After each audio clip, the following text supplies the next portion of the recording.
Per la prima volta, anche io ho paura dell'acqua.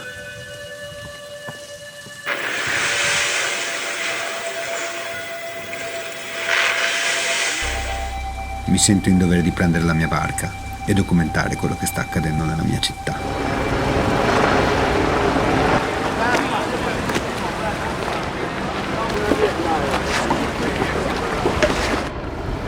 Quello che è successo, la gente adesso la gente ha paura.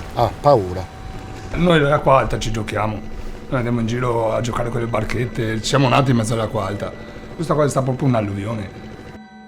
Allora, mi si da che giorno che su così, perché ho una paura tremenda, perché suonano le sirene, siamo io e mio marito che tiriamo su le cose. Posso stare tranquilla, secondo te?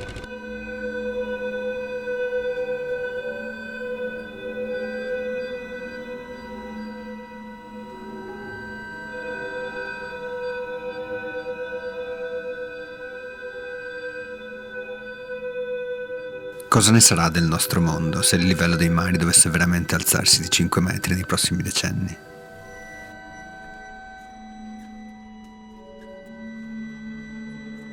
Venezia è solo un fragile avamposto.